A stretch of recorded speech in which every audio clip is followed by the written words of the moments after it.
Awesome. Well, welcome to HR Doctors. My name is Brent. I am the owner of the Vancouver Express Employment Professionals Office and the Specialized Recruiting Group. We're a staffing and recruitment company. A few years ago, we established and developed our core values, which are helpful, resourceful, driven, relentless, and sensible, which happen to work for the acronym of HRDRS, HR Doctors. We really feel that when we work with a client or work with a job seeker, we really try to take that doctor, that partnership approach. Years ago, we started producing content for businesses to help them understand what we do to help the businesses hire, whether they use Express or not. We wanted to share information to help businesses understand like what the secrets are, what the tricks are, what the process looks like, anything that we do. If you don't have the ability to use an agency, what are we doing so you can do it or do it better than what you're doing right now? And the same for job seekers. We really try to provide as much information on what us as HR see on our side of the table and share that information. And through doing that, we realize, and especially through the last couple of years with the pandemic, that there is a disconnect between businesses and job seekers. Businesses have been impacted. It has become harder to hire, harder to retain. Also, the people side of business, HR has been thrown in businesses' face for great reason. Businesses had to pivot through the pandemic and put their people first and make sure they were doing everything they can to retain their employees, to take care of their employee well-being. And through all these challenges, it has created a disconnect and divide, in our opinion. It's become harder for job seekers to find jobs as businesses have implemented more strategic processes to make sure that they're getting a good fit. Job seekers are going through many different challenges. And as such, our goal through the HR Doctors is to highlight and share information, whether it's for the business, whether it's for the job seeker, to try to bridge that gap. Today, I'm joined by Lorie. Lorie is a strategic people and culture executive with 25 years experience in talent, culture, and belonging strategy and implementation. She's a certified co-active professional coach and has worked with 100 plus organizations across 7 industries through the company that she co-founded called Spark Creations. To complete her 10-year journey with Spark, she conducted a 2-year study on workplace culture with 30 companies and 500 culture leaders. Lorie is currently the head of HR North America West with DNEG, which is one of the world's leading visual effects and animation studios. Lorie, thank you so much for joining me. Thank you for having me. Yeah, it's great. Yeah, I'm really looking forward to it.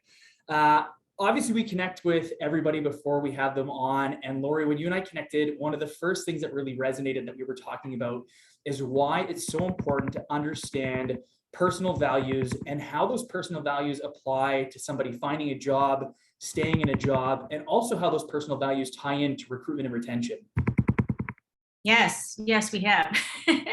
Well, I think that hi to everyone. Thank you so much for joining. And thanks again, Brent, for having me. If people know me and follow me on LinkedIn, they'll know that I talk a lot about core values. It's been something that I have been working on. It's a lifelong journey, but I discovered it probably about 15 years ago. So it's still fairly new-ish for me in my life. I wish actually I learned about core values and the power of core values in high school, because that would probably have helped me choosing, the school to go to and what career. Instead, I went and started working to kind of, figure out what I want to do when I grow up, type of thing.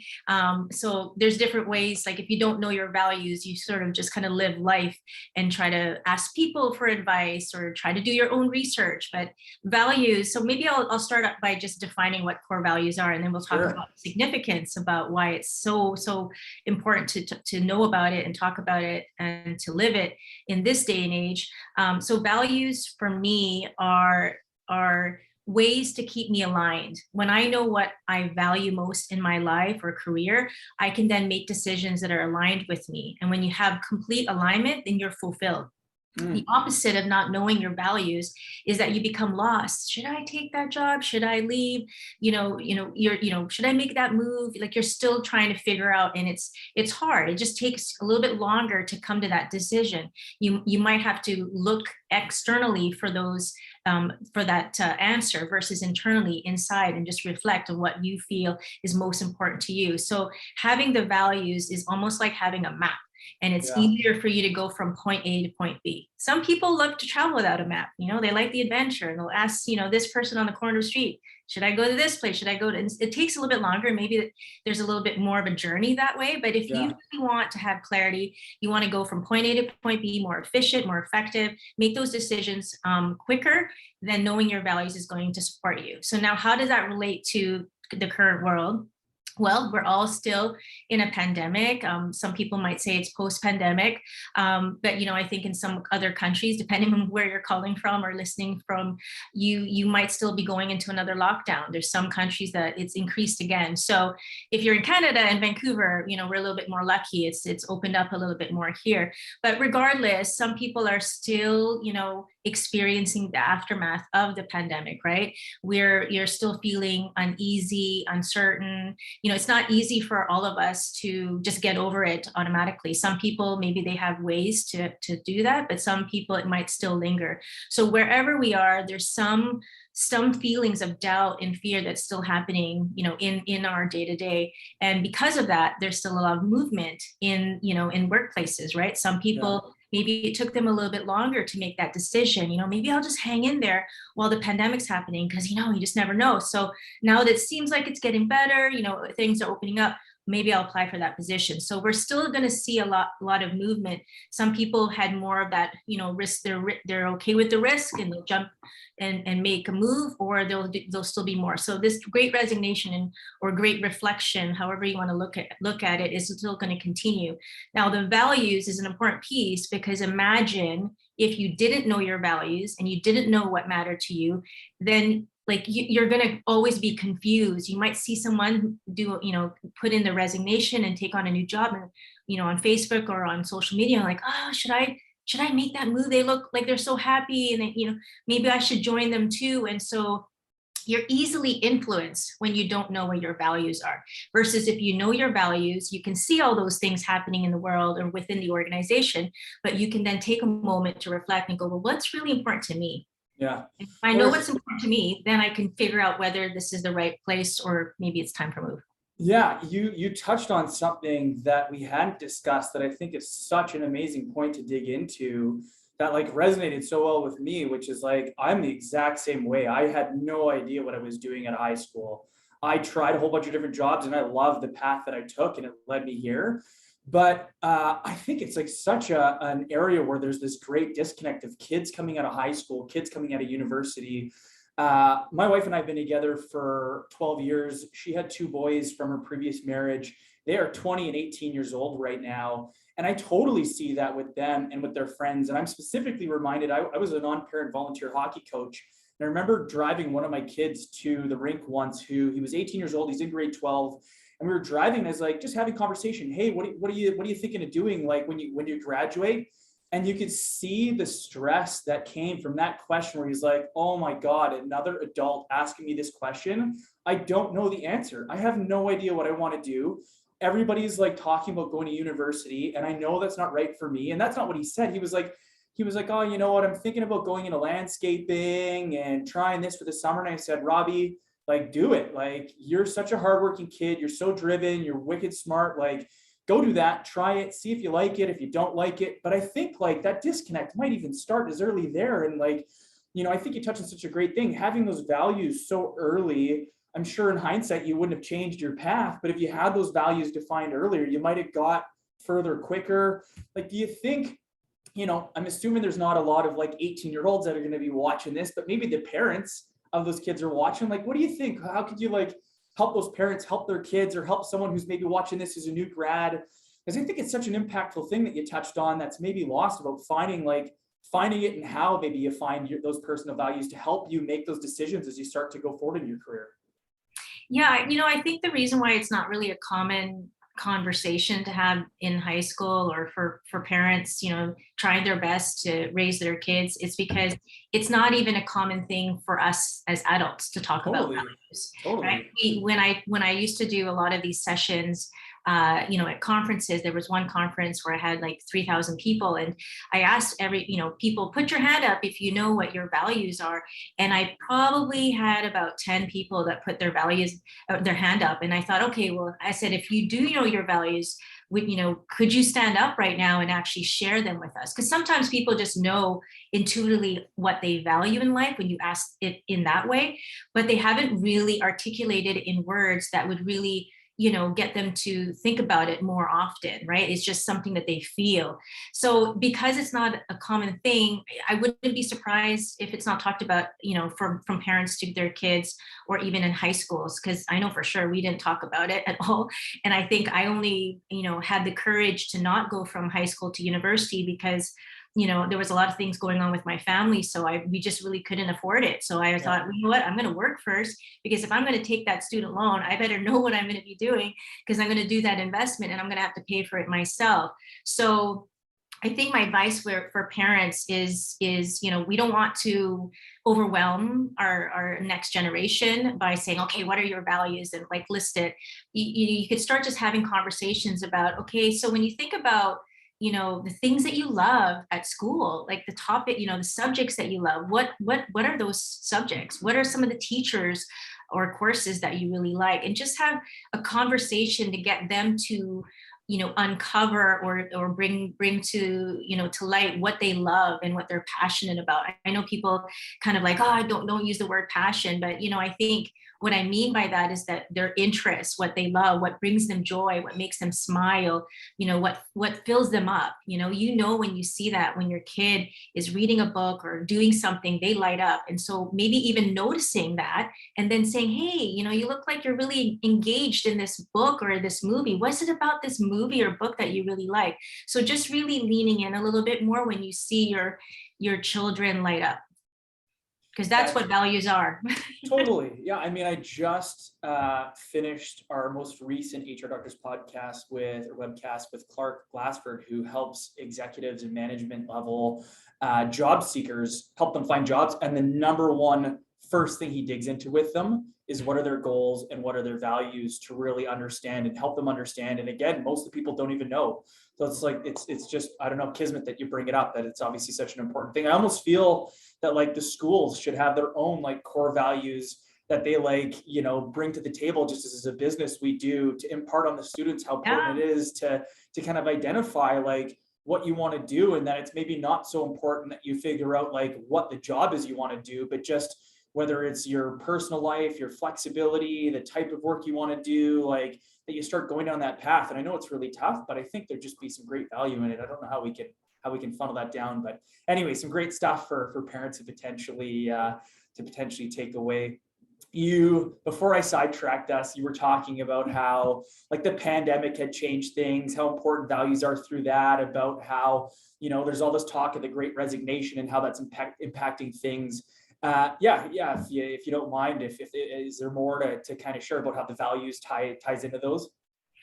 Yeah, I mean, the pandemic, the benefit of the pandemic, if we were like to see what was good that came out of it, is that people actually paused and to breathe and to really, think about what's most important in their lives. That's really one of the things that came out of, one of the positives that came out of the pandemic, because pre-pandemic, we were all kind of go, right? Everything felt really busy. There was a lot of already burnout and mental health issues before the pandemic. And then of course it accelerated and tripled or, went so much more than what we've experienced. So I think the pause really allowed people to figure out what's important to them. And that's why there is the Great Resignation, or people leaving or making some moves, is because they're realizing, you know what, now that I'm working from home, or if they did a hybrid situation, I am spending way more time with my kids, and I'm spending more time at home. And I actually really like not having to commute. That I didn't know that was a big deal for me. Or it could be the other way around, where people feel like, you know what, I really know now that I need to be in an office. So regardless of where you fit in on the spectrum, you just know what you value because of this forced experience, collective experience that we all had to go through. So I think now knowing knowing that that has happened, the values, whether they talked about it as values or not, that pause was them thinking about their values, because they had to think about, which friends do I want to spend time with? I mean, there was a lot of relationships that we couldn't spend time, and we realized if we're going to go out there, with our mask and make the effort, like, is it going to be people that are really going to lift us up, or is it going to be people that are just acquaintances? So it just sort of let us look at everything in our lives, and then we just really want to then see and use those values as a way to make decisions now going forward that really is meaningful for us. Yeah. And I wonder, like, I think obviously lots of things changed, and whether it's values or just, like you said, it's been thrown in their face and they've now started realizing things they don't do or don't like, whether it ties to values or just, the flexibilities, the shift that's happened where employers have been forced to be more competitive in the landscape. One of the things you talked about is like values and finding a job, because I can see like easily how you tie in the values to the Great Resignation, where people are all of a sudden going like, you know what, I didn't even know it before, and I maybe don't even know what my values are, but I know that there's a misalignment. But from like an individual's job search, how like, I guess, important is it for somebody to I guess really dig into those values to make sure that they're like starting their search off right? Yeah, well, if you define values as, how we work, it's the behaviors, how we show up, it's how we make decisions. If you kind of define it as those types of elements, whether it's in a company, like a big corporate values, or even a community, or with yourself, if you don't have that clarity, what happens then is that when you apply for a job, and if both parties, both the company and the team member or the potential employee, are really unsure about those things, then what happens is that you kind of like are feeling your way through it. Okay, I feel there's a connection here, but I'm not quite sure, but I think I like what that person said. I think they seem like they look like they're, a great team from the pictures, and what I'm seeing on the job description. So then you just kind of, okay, I'm just going to go for it. Then you take the job, and then 3 months into it, you start to get to know each other, because the behaviors start to come out. And especially under pressure, you start to see how really people work with each other and make decisions. And if they're not aligned, then what happens is there's going to be conflict. It's going to show up really easily. Maybe it starts to feel like you're frustrated. You know what I mean? Like there's some irritation to what's going on. Maybe there's certain decisions that are being made that, they bother you, but you can still live with it. But eventually it might, start to become something. So if you know your values going into it, and the company also is able to articulate it, whether they put it on their website or not, you can still ask them, like, how does what's the company's vision? Like, how do they operate? What makes a great team? What's great leadership? Like, how do you find your leadership philosophy within your organization? If you can answer those questions and you share that, and you feel there's an alignment there, then it's much more of a connection. There's more opportunity for it to be a successful partnership, because it's still a partnership between an employee and a manager or a company. It's still a partnership. The company has to, work just as hard to impress the team member as well as the team member. It's not just, one way. So that's why it's so important for me anyway, that you would have some kind of values alignment. And values alignment to me is different than when people say culture fit.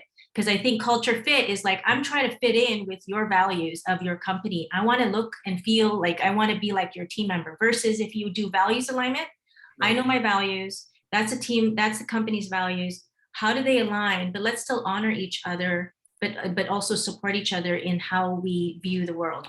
Yeah, that's so interesting. I mean, as an external staffing and recruitment company, we're often asked, whether it's by our clients or candidates or even new internal employees when they come in, like where our, I guess, like alignment is and who ultimately is our client. And I always say it's both, like it truly is about us finding a good partnership. And I always say that, our clients get 50% of the scale of balance. The job seeker, the candidate, gets 49%.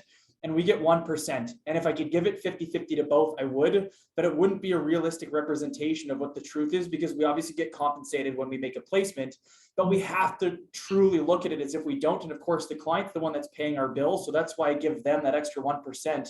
But at the end of the day, like, you know, there's no value for us as an agency in placing someone in a job where things aren't aligned, where we can get paid today because we won't get paid again tomorrow. You know, somebody's going to end up leaving that job. The client's going to be dissatisfied. The last thing I want to do is like negatively impact somebody's career, their well-being, you know, their financial situation. And so it's so, I mean, again, our first core value is helpful, and our core value itself is helpful and selfless. And I really say to our team, like, yes, we get paid, and yes, we have commission, but you can't go into it looking to get paid. You have to go into it fully objectively. What are you looking for? What are your values? What are the choices and behaviors you've made? What's important to you in your next role? What does this company bring to the table? And if those things align, then great. Let's put those people together. Let's really like share information on both sides, so both sides know what the other's looking for. And if that ends up resulting in a partnership, then fantastic. And if it doesn't, then great. I don't care whether we find that out in like the first 5 minutes of a call, or if it's after interview 7 and we decide that it's not a fit, or someone decides it's not a fit. So much better than moving forward in an opportunity where you don't know what alignment is. And I think you also nailed something else on the head, which is like the job search, the interview process. To me, it is truly a partnership, and the job seeker needs to understand that they have just as much control. Even if in an interview, the interviewer is the one asking most of the questions to begin with, like, you can ask as many questions as you want to. There's nothing holding you back. And I really feel, whether it's in your first, second, third, however many interviews there are, that like candidate, that job seeker, that applicant really takes stake and ownership of the process, and knows what their goals and knows what alignment looks like for them, and truly looks to see if there is alignment there to make sure that it's a good fit. And I would always coach somebody to like decline an offer or move away from a company and wait, even if it is really, really hard to do, to find that right company that truly does align, because then you'll avoid what is ultimately going to happen, which is turnover, dissatisfaction, all those different things, which, you know, then puts you in a reactive situation versus proactive. So I think those are just like such impactful statements that you made about like how important it is, and why, like, again, how it truly needs to be a partnership. I couldn't agree more. You know, I just, as you were talking, I had another example, because I tend to use dating as an example when you're recruiting and finding a job. Same here. Love it. So here's how values work. If you know your values, you can skip the honeymoon stage. Right. Because the honeymoon stage is like you're still trying to impress each other, or you're like dating. Everyone but as on soon the as best behavior. Yeah, after that 90 days, you know, you kind of like, okay, this is really who we are and how we're going to move forward in this relationship. You can have that, you can get through that faster, and then build that trust faster if you know your values and you know the values of the company, and it's 100%. Easier to make that connection. Yeah. Do you want to get, you know, when that job offer comes, like you're getting married, do you really want to get to that stage, and yet you haven't asked the questions and like gone through those, you know, those dates, those interviews, to like assess and see truly if there's a fit between you, and what are your short-term and long-term goals, and who are going to be the other people in the house living with you. And I always use that analogy because I think it rings so true. And then you wouldn't do that without like exploring all avenues and really making sure you know what you're getting into, because it truly is a partnership that is hopefully going to last for a really long time. Yeah, for sure. How do you think, so we talked about on like the job seeker side, we also tied in before, I mean, obviously, you know, shared on the recruitment side, but yeah, in terms of recruitment and retention, in your eyes, like how do the values tie in, and why are they so important for the business? Yeah, so on the recruitment, so, you know, I think that when companies understand what their values are and they can clearly articulate it, then, you know, they don't need to necessarily, you know, put it on the wall. Like I said, right, sometimes you do all of that and it just, you know, backfires you if you're not really living those values and embodying those values. So the way I've, you know, recommended for companies to you know, integrate the values is that you use the language, but it's not just in your job descriptions or job postings as you're, you know, sharing the job, but it's also in the experience. So for example, if connection was one of your core values as your company, how are you connecting with the candidate from the moment that they, you know, see a job ad to the way that they're connecting when they walk in, if you have an office, or maybe it's on Zoom. Like if connection is one of your core values, how does that look throughout the experience of someone going through recruitment, performance management, whichever, right? So there's a way to sort of embody it even more in the behaviors, right? How does that show up in all those areas? So that's recruitment. I mean, but you can integrate that in performance management. You can integrate that in your onboarding experience. So there's so many different ways. And that then links to retention, because onboarding is so important in the beginning of the relationship, and the way they go through the employee life cycle. So you want to integrate those values in every type of experience and just put yourself in their shoes, do a design thinking session and use empathy, right? You put yourself, if I were to go through the life cycle, right? From the moment they go through attraction, they're hearing more about your company through the recruitment, through the onboarding, through the development, engagement, and then finally separation. How is it that those values are experienced at a personal level for each team member, and of course the leaders, because it starts with the leaders, and how are they then leading from those places? Yeah. So interesting. I mean, I'm going to sound like a broken record on some of these because some of these shared experiences are like so relevant. But I remember when my business partner and I first went to Express head office and we're exploring the opportunity, whether or not we were going to get into business with them.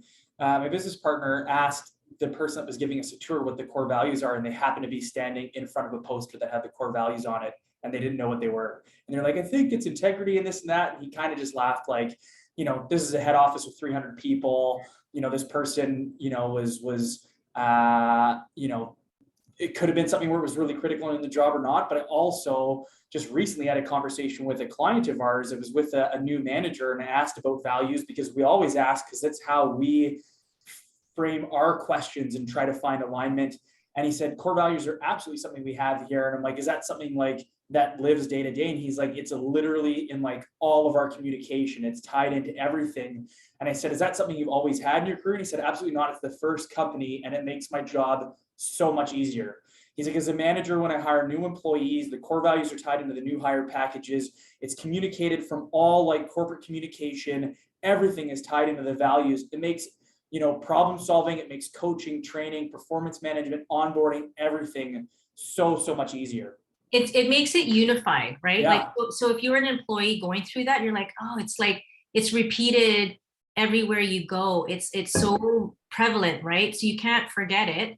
And the thing about values, I know, there's talk about, well, it's on the wall and how do you bring it forward?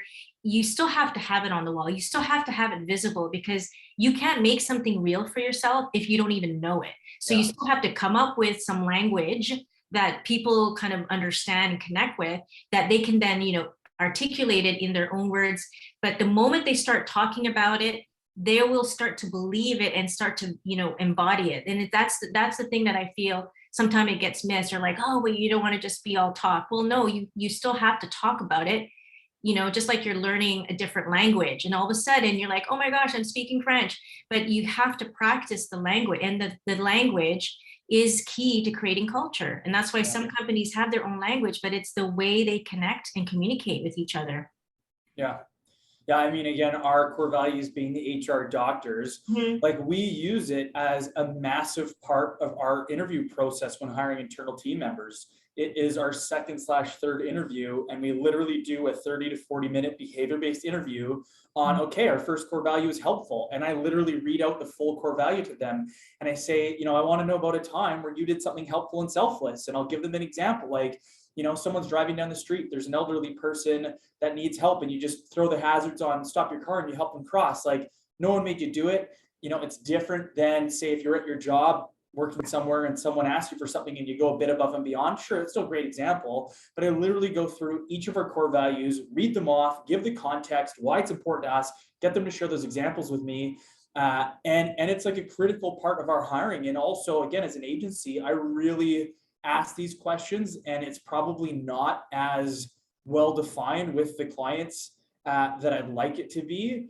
And a lot of companies have them, but I always ask, like, if I ask, one or two of your employees, would they know what they are? Do they live them? And some clients are like 100%. Call anybody right now, ask them what they are. Everybody, including our receptionist, to our, CFO, everybody should like know them. And other companies where like they're a thing and most of them would know, but it's maybe not like an everyday thing.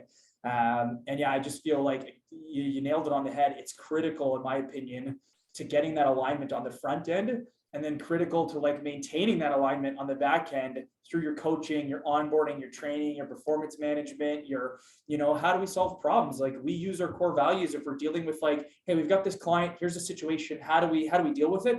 We're having a hard time. We look at the core values on the wall and go, I don't know, like, is there an answer there? Like, does the answer exist and we just don't know it yet?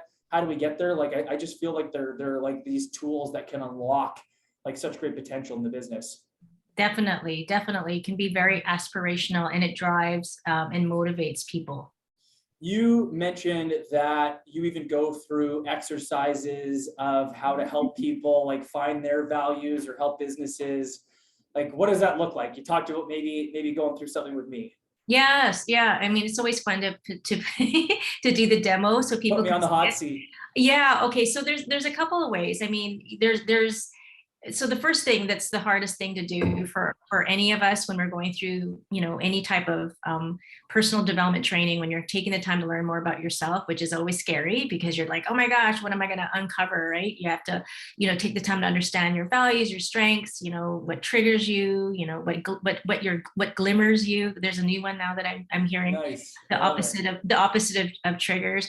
Sure. And really the foundation of it is that you wanted to create space for you to have some reflection, because the questions that we tend to ask in this particular exercise takes time for you to really think about it. You can't just like be watching TV and doing it at the same time. You really need a quiet space, maybe even go for a walk and think about what's most important to you. And there are some questions that we could go through today, which is some simple questions could be, what makes you smile? What's one of your proudest moments in life? What describe a time when you come alive? It's these kinds of reflective questions that will help to uncover what you value. Because here's the key part of this, Brent, is that we as humans tend to speak about what we value from the way we share stories, the way we respond to questions. So if I were to ask you a question about what's your proudest moment in life, or what's the most challenging moment in your life, you could tell me two different stories, but you will speak about what's most important to you of those stories. And what I would do is listen to the themes of your stories to go, okay, doesn't have to be the exact words, but what I felt from your stories of the themes of what you shared is that family is really important to you. Right.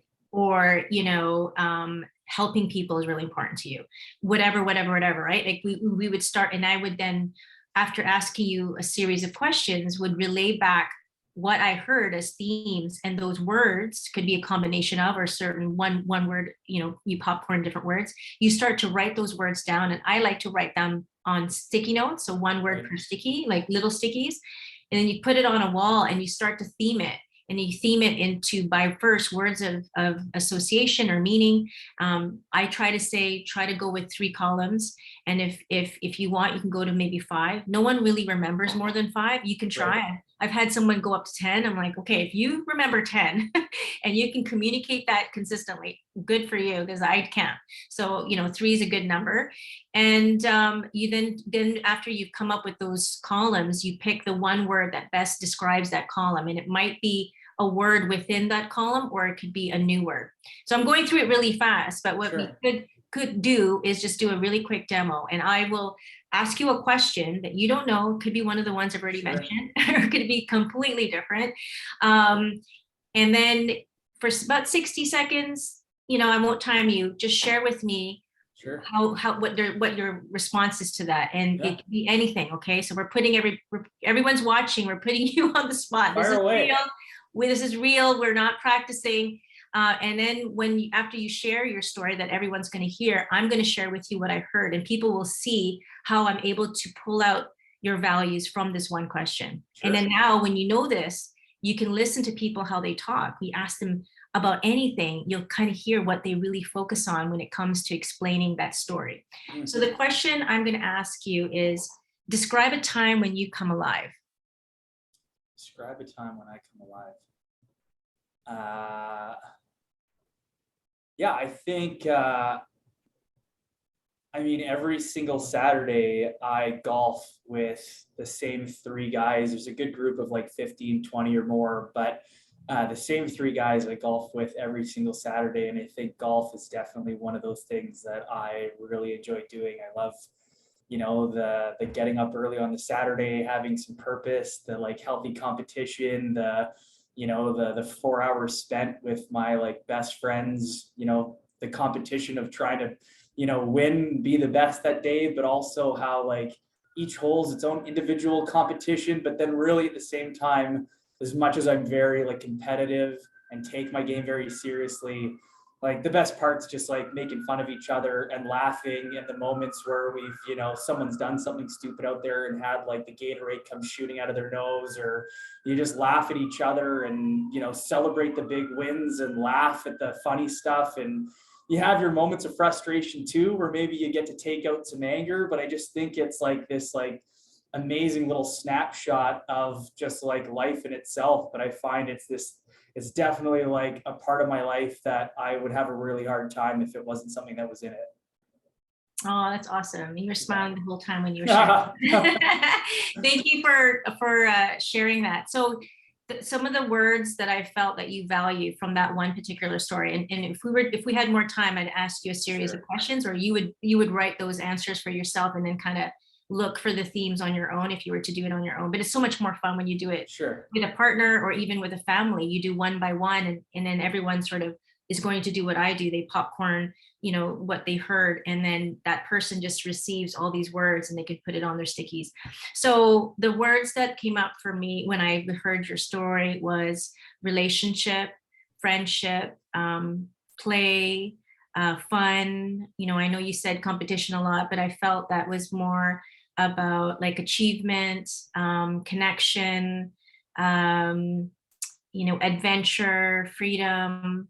So those are the words that I would kind of start with, and then you could add some of those words that you feel are important to you, and then you just start to look at those words and theme it. And so when I say those words, what has come up for you? Are they resonating? Am I totally off track? Oh, yeah, 100%, 100%. Yeah, I think it all ties in. I mean, I think those like relationships, those friendships, like are all super important. And I definitely, before you mentioned a couple of potential questions that came up, and I really think like, I actually practice a lot. I put a lot of time, effort, and energy into it. And to me, the like achievement at the end of it is a really like rewarding piece. Like I tie that into, like the relationships with my family, where we put a lot of investment into that and the success we have there, the relationship or the investment into the business and some of my other like endeavors. But it's more like just feeling the sense of like accomplishment that comes in the back end, but then the relationships you make along the way, for sure. Yeah, all that stuff, like absolutely. Mm-hmm. And there was more, even right now, as you shared, there was more words that came up, right? Yeah. And like you'll be able to listen to this recording, and I would encourage you, some inspired action is to write the words that both of us sort of shared and start to theme it and see which, what are some common themes, and then that will be the start of you uncovering your values. But I know when we talked about this earlier, the values of your company is probably very similar to your values. So it would be cool to kind of do this exercise as well, because you've made these values now your company values, right. But maybe it is still you because you are the founder. So like, I think that's usually what happens with founders, is that the company values are usually the founders' values that are, totally communicated. So yeah, so that's kind of how you would do it. So I think like for parents, friends, people on dates, like this is a fun thing to do. Yeah, I was gonna say, especially on the personal side, I love sharing this story because I read, I don't know if you're familiar with Cam Harold in his Vivid Vision book. He was the not co-founder, I think he was employee 14 with 1-800-GOT-JUNK, helped take them from 14 to like 3,100 employees, a couple million to 100 million business. And he wrote a book, Vivid Vision, which was their painted picture on how they kind of visualized what the business was going to be. And he talked about getting out to nature. And one day, after over a year of me going through like vision exercises and core value exercises to try to find that like alignment of what our business was, I hadn't got it figured out. I didn't know what our vision and mission was. And I was having a real hard time. I feel I'm a very like unimaginative person. I'm not a creative. I'm not an artist. I'm not any of those things. And his book was like, get out into nature, bring a like an actual like a piece of paper and a pen or a notebook and like get out somewhere. And actually, this is in the middle of COVID. I went to a golf course that was closed, and I pulled up a fold-up chair, and it was pouring rain, and I sat under the cover of a golf course, which was like my happy place, and sat there for hours writing down all the different bits and pieces. And so truly, you mentioned before, like, get away from it, go somewhere where you can like escape. But what I was going to ask you, a little bit of hot seat, you don't have to, say yes of what the answers are, but if later on, are there like links or websites or places that people can go to kind of get some of these questions that we might be able to add later, where they can kind of like find those resources to ask themselves those introspective questions? Like, do you have anything like that we could add later on? I could definitely put something together and share that with you. I would love to do that. Yeah, it's, this is, it's so funny that you're asking, because there's not really a lot of books out there. Yeah. That have, the process of uncovering your values or defining values. And because it's such a big thing for me, I've been thinking about, maybe I should write a book about it. Just because every time I talk about it, I get asked the same thing. And what I've done before, when I had Spark Creations, my previous companies, we created these value cards. Sure. And the value cards, they had 3 levels to it. It was for corporate companies, where if they had, once we helped them define their values, we gave them a deck of cards, and it was a great way for them to sort of integrate their values. So, I've already got some of this content that I just need to sort of figure out, but I'm happy to share it, Yeah, even if there's some feeler questions or something we can add on there. I just think there'd be such great actionable takeaways. For sure. Yeah. This has been great. I know there's like we could probably talk about this for like 15, 20 more minutes, but there's a couple other really great questions I want to dig in with you. One of the things we talked about in our previous conversation, and I think it's so like relevant. I was talking with you even about before we got on this call that I was like feeling burnout myself, and I didn't know if it was because of, like I've got a vacation coming up, and is it just because I see like the light at the end of the tunnel and I'm, getting tired, or is it because I was actually dealing with all these other crazy things on my plate? And you talked about beating burnout with compassion, which I thought was such like an amazing like thing to hear. I hadn't heard of it before. Can you elaborate on how that's something that you've implemented? Yeah, well, are you familiar with the concept of compassion? Is that something that you've heard before? I know the word compassion. I don't know if there's maybe a concept. And what does it mean to you, compassion? I think like, my loaded answer would be something around like emotional intelligence and just like, listening to people from a DISC assessment perspective. For those that know DISC, I'm like a high D as you could possibly get. On a scale of 100, I was like a 92. Yeah. And on the S, which is the emotional supportive side, it was like a 6. So I'm like very emotional in the way that I do business, and I'm very like aware of it. And I've shared with my team that I'm a low S, and I work very hard to say, hey, I'm probably doing a really terrible job of delivering this message. You being maybe a high S, you're probably taking this the wrong way. It is not my intention. How can we communicate better? Yeah. But to me, that would be that like emotion, that like that people first that can. That would be my it definitely is along the lines of emotion for sure, and connection. So I love the definition that Jeff Weiner, who was previously the CEO of LinkedIn, and he's done a lot of talks around compassionate leadership. And that's actually, he was one of the first people that I learned about it, kind of like on a commercial side of things, because he was featured on Oprah. And so I couldn't help, I watched Oprah a lot. And, but it goes back to like the Dalai Lama too. And it gets very, Buddhist and meditation, mindfulness, like they talk a lot about compassion. And the way he defines compassion is that it's empathy plus action. So it's our ability to, when you're just purely focused on empathy, you can put yourself in someone's shoes. But if you don't have a boundary to it, then you can really, be with them. And then you feel so heavy as, with whoever's, feeling a certain way, versus you can, if it's compassion, you can still, feel what they're feeling, but there's this sort of objective layer where you can at least, notice it and then be able to action on it. Because if we're stuck with them, then we can't move forward. But if we could feel what they're feeling compassionately, we can still then support them and take action. That's why it's empathy plus action. And why that's so important right now, especially we're going through burnout. So there's, again, different types of burnout, different levels. So, it shows up differently, but, there's a general theme that it's, stress or overwhelm, like it's feeling like there's just a lot going on and we're not able to make decisions or move forward. So wherever we are, whatever level of burnout you are, when you're feeling compassion, if you use and practice compassion, then you're able to then support yourself and others. So I think about compassion as two things, as well as leadership, right? If you want to lead someone else, you need to also lead yourself first, right? You got to fill your own cup. You got to put that oxygen mask on yourself in order to lead. It's the same thing with compassion. So self-compassion is basically what we just talked about as it relates to values. It's self-reflection. It's taking the time to listen. It's really taking care of yourself.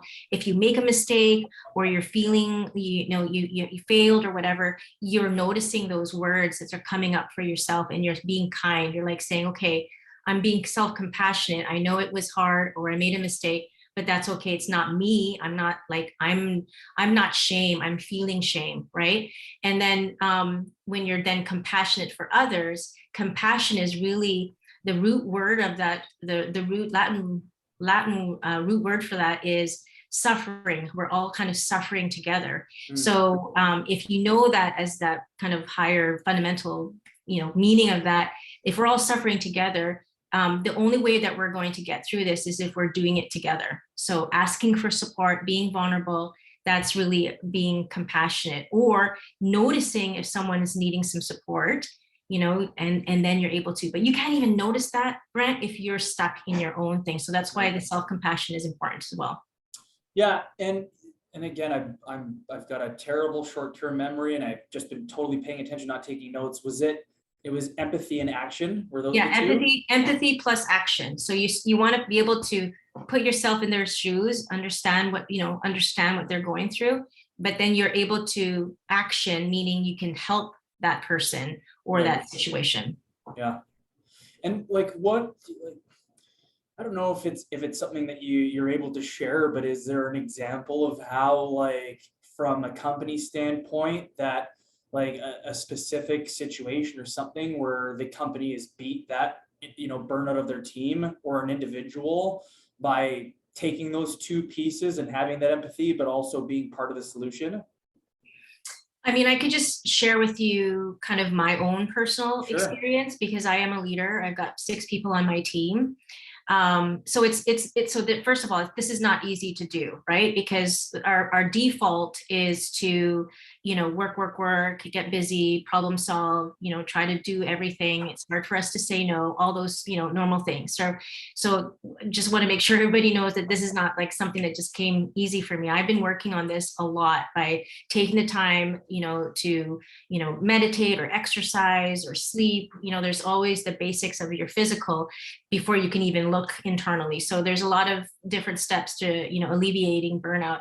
But let's just say, I started taking care of myself so there was a time when I started this job where in the first 3 months, even though I knew all of these concepts and I taught it before coming to this job, I got lost in it. And it was the pandemic, the heart of the pandemic. And so everyone was working remotely. I started remotely, and, I was trying really hard to connect with my team. And then I kind of got caught up with just working a lot and sending emails on the weekends and, doing all those things that you're not supposed to do, like if you're leading by example. And then I, had somebody notice for me, oh my gosh, Lorie, you got to really, check in, because it seems, you don't seem okay. And are you okay? And just making sure. And in that moment, luckily I had someone who noticed it and was able to say that to me. I basically, checked in with myself and said, okay, something's got to change. I started creating a morning ritual where I was working out every day, drinking water, and really started taking care of myself. And I even asked for support of my team. So this is how a leader can do it. I asked support of my team and I said, team, I'm feeling overwhelmed right now, and I'm sorry if I feel like I've been distracted in meetings, I'm not fully present. Here's what's happening, but I am now going to do this, and I need you to hold me accountable. And one of them said, well, why don't we meditate together? Or why don't we do this? And, everybody sort of popcorn solutions for me and our team. And now fast forward, my team is so communicative about how they're, how they're feeling in the moment. So like if they're feeling overwhelmed, they're not afraid to say, hey, I need the afternoon to just be on a deep work, or just do not disturb so I can get caught up, or I'm feeling a little bit tired. Could I take a little bit of time off early so that I could, take care of myself? Before, that wouldn't happen because they're all trying to prove themselves, they're trying to work hard, especially when we're remote and we're not seeing each other. But now we've got this really close, safe, community, a team where we feel we can ask for support. And it all started with me taking that first step to show my vulnerability. Awesome. I love it. It ties so well into like the third question that we talked about, which is like, who's HR for HR, and who checks in on leadership. And as I mentioned, I was feeling a bit of burnout the other day, and even in just listening to that share that you just opened up about, it made me think that part of me really enjoys, we've grown. I'm not working out of our boardroom because I've worked myself out of a desk as we've grown. And it makes me feel awesome every day when my team walks by the boardroom door and says, hey, Brent, checks in and just says, hey, how you doing? And when they leave, I get the same thing. At the same time, part of me feels like I don't want to burden them with my problems, because it's my job to be the leader. It's my job to be the tough guy. It's my job to be a duck, and everything can roll off my back and I can take everything and, lead by example. And yet, I think it's probably at the same time a failure to not maybe be vulnerable and open with them and let them help me, and that I'm not alone on this leadership island, and that they probably all would really get great fulfillment from helping. But there's this I guess dynamic that I fight with of if I'm open, does it show that I'm weak? Does that mean I'm not as strong as a leader? Does that create a lack of alignment? Am I no longer the person they want to work for? There's just so many things that go through my head. So yeah, I mean, again, the topic was HR for HR, and you as the, the leader of HR. Also, I know you do check-ins with the executive team and different stuff like that. So I just remember it being such a great topic when we talked about how it resonated so much with what you talked about. If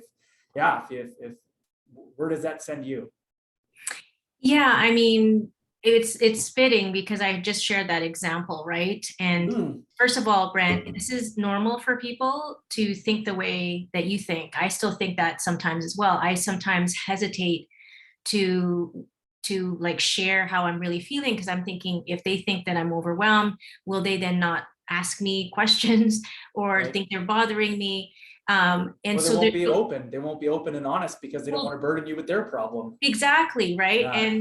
And so when I did do what I did, though, what was surprising was the opposite. Yeah. Because what happened was, I did give them the gift of helping. Yes, they were able to help me, but it also gave them permission to know that it's okay if they're not okay. And that's the thing. That's the thing. Yeah. It's because if you seem like you're super person, super leader all the time, that's not a good message to say to them as well. If they say, okay, well, Brent is human and he is also going through the same struggles, they're going to connect with you so much more. They're going to relate to you so much more. And that trust will be like, I can't believe. And I'll give you an example. I heard about this story, again. Well, even they could be human too. Well, yeah, right? It's okay now for all of us to be human, which is right now we have to be in this world, right? We're forced to be human. We're all, most of us are still working from home, and we're seeing that it's not just the person that used to walk into the office and put a mask on. It's like somebody at home, and I'm here and their family's here, so it's time for a more human workplace, I guess is what I'm trying to say. And I'll just give you a really quick example. Yeah, please, sure. again, this is hearsay. I wasn't there, but this is a real story because I, heard Howard Schultz talk about it. He's the founder of Starbucks. He basically shared a story with Oprah a while back where he was talking about the values, because I guess people had maybe forgotten about the values, and so he brought everybody in a room together, and he's actually back again into the company. But while he was talking about it, he said he got really vulnerable and he started to cry. And he's a man, and in his 50s, like he's thinking, why am I doing this in front of thousands of people at Starbucks? And he said the most amazing thing happened when he opened up that way. People were just so much more connected with him, and he got so many messages, and people like really trusted him more because they saw this leader, a CEO founder, get emotional. And I'm not saying that we're supposed to cry all the time, but what I'm saying is that if it does happen, don't be ashamed of it. And it's okay to be vulnerable, because vulnerability is a strength. Yeah. Yeah. Yeah. It's just watch the Power of Vulnerability, Brene Brown. Like, I watched that over and over again because she's done the research.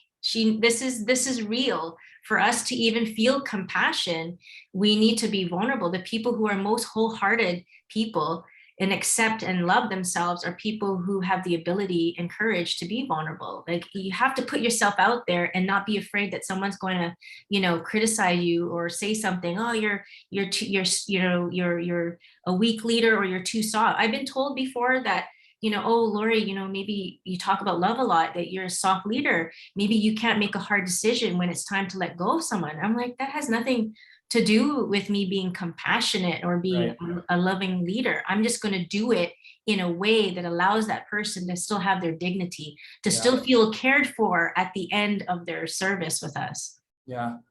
I think like as like an entrepreneur, as a business owner, a small business owner, I can't speak if it's the same for executives, but I assume it's probably really similar. But it almost feels like sometimes that's the job we've signed up for. Like, it's my job to like carry this burden and to carry that cross, and to like, it's what I signed up for. That's the reason why I'll reap the rewards later on when we've built this amazing thing. And, like, it's different. And at the same time, I feel like as leaders, it's our job to lead by example. And that if we want that vulnerability from our team and we want that openness, and yet we don't practice it ourselves, that, how can you expect it of them? And like, you totally, open my eyes to like, oh my God, this must be like a glaring weakness of mine, because I feel, again, as a low S, I'm very like, I think, guarded about my emotions in my business and with my team, partially because I don't want to get like hurt, like I don't want to, be really open and honest and then have that come back and burn me. But, the opposite, I'm also not like allowing my team to help. Right. So it's very impactful, man. I feel like I have so much homework to do now, which is awesome. It's awesome. Yeah. Wow. Amazing.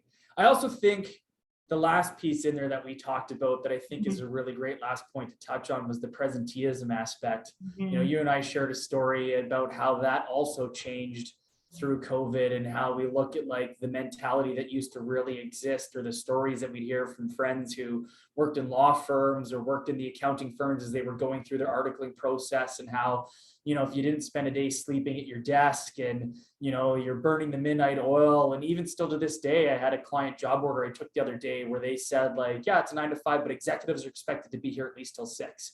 I was like, what? Like, what do you mean? Like, it's just like, that's the thing. That's the thing in their company. Like, you have to show that you're there.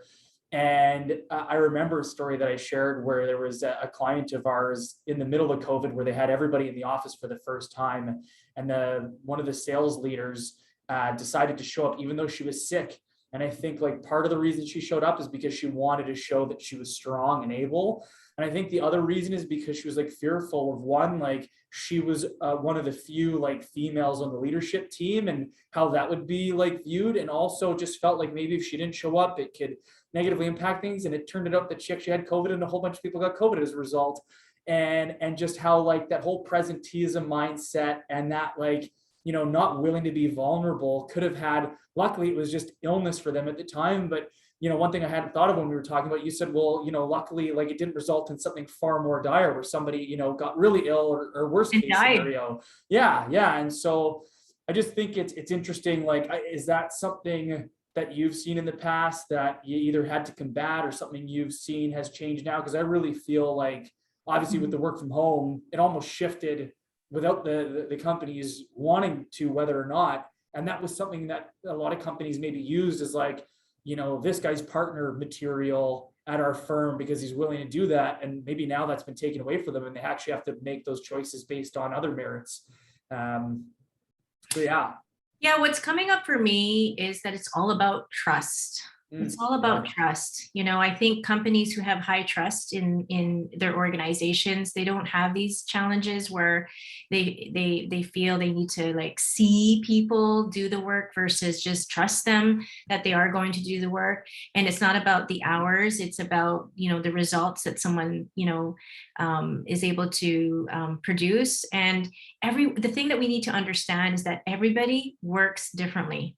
Some people are morning people, afternoon and evenings, right? And so like for me, I am a morning person. I get up at 4:30 in the morning. I probably get really tired around this time, but don't worry, I'm fine right now and engaged in our conversations. But like in the afternoon, I've been awake for a while. So like if you want my best work, it's going to be, at 5 o'clock, 5 to 10, right? Versus in the afternoon, I'm a little bit tired. I'll probably will want to, schedule that visioning session the next day. And I know that about myself. And I think that a lot of people maybe don't know that about themselves, or that leaders need to take the time to understand that.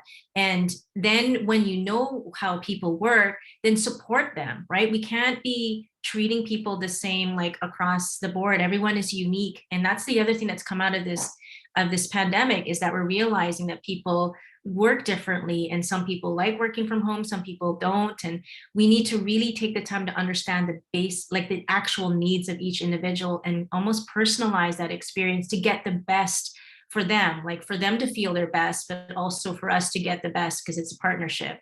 And then we don't have to worry about this, them feeling like they should just show up and just be there. Because the thing that is too, Brent, there's only a certain number of hours that were really productive, right? This 8-hour day came from, back in the day, from like, Ford, manufacturing and all of that, where this is the way it's going to be. It's an 8-hour day. And it actually used to be, I think, 6 days a week. And then it moved to 5 days a week. And it was like this big revolution. Oh my gosh, we've got weekends. Now we've got this other new thing. Maybe it's a 4-day work week that's most effective for all of us. But even in some countries, it's 6 hours maximum, because the kind of work that we're doing is different than the factories. We're not just like putting parts together and then doing monotonous things. We're like thinking and critical, like and that takes a lot of time, especially being in front of a screen too. Yeah. Wow. Amazing stuff, Lorie. I really appreciate you coming on and joining. And I hope, and I know a lot of these points will resonate, and hopefully, give some great actionable items for some people, some takeaways, some self-reflection. The question I love asking everybody at the end is if there was one thing that like either resonated with you, or something that you feel is really impactful. Like if someone was to take one thing away from this, I know it'd be hard to pick, but what would be the one thing that for you that you'd want to like re-highlight? Okay. Take the time to get to know yourself, because only when you know yourself can you accept who you are, and then you can then really be effective and more giving to others, because then it's not about you anymore, it's about them. But you can only do that when you know who you are. Amazing. Awesome. Well, again, thank you so much for joining. I really appreciate all your sharing. It's some really amazing, impactful stuff. I can't wait to share this with our networks. Sounds good. Thanks again, Brent. Yeah, thanks. It's all right. This will all get cut out. And